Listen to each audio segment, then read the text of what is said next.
We're going to go deeper into this again. We're going to bring in Oklahoma Senator James Lankford, lead Republican on the Senate Subcommittee on Government Operations and Border Management. Senator, I'm so glad that you're here and you wanted to come on the program today to talk about this. Thanks, Good morning. First off, your reaction to capturing these 8 suspected ISIS terrorists. It's great, theoretically, that they've been caught and apprehended, but how did they get here in the first place? Yeah, I'm very pleased the FBI has scooped them up. This has been a concern that's ongoing for a while for these 8 individuals with ISIS connections, but there are several unanswered questions that are still out there. CBP has reported 53,000 people in the past year have crossed into the United States of what they call special interest aliens. These are individuals that come from areas of known terrorism. We don't know anything else about them.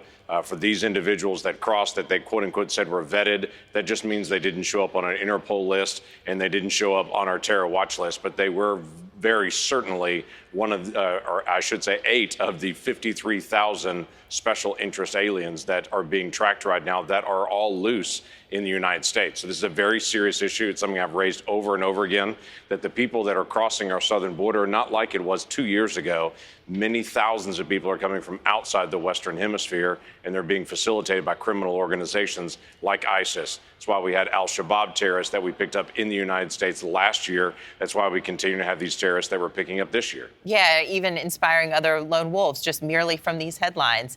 The FBI director has warned about the rising threat level after the October 7th attack in Israel and the recent ISIS-K attack in Russia, too. So how concerned are you that terrorists will actually try to attempt something? You know, we got these guys, allegedly, before anything happened, before, it was all thwarted. But what do you think something could happen?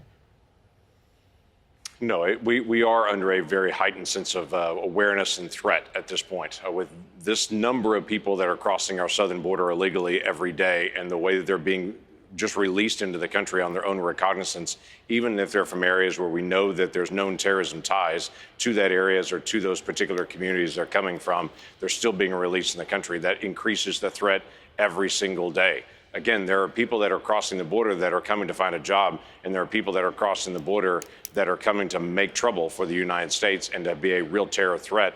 You can't just separate those out. Clearly, FBI has shown, hey, they were released into the country. Then later we figured out, hey, they have ISIS connections on it. That continues every single day, including yesterday, and it will again, including today. Well, we've had a lot of finger pointing going on politically, pointing the finger, Republicans at Democrats, Democrats at Republicans. It's now been over a week since President Biden's new executive action on the border. So what do you think has changed, if anything? I can't tell that anything's changed. We had over 10,000 people that illegally crossed the border this weekend. So as far as I can see at this point, nothing has actually changed at all. He talked about that he's going to enforce additional authorities if we get for a week more than 2,500 crossing in a day. We've certainly had that, but nothing has changed at this point, and has been my concern all along. President Biden has authorities he's choosing not to use.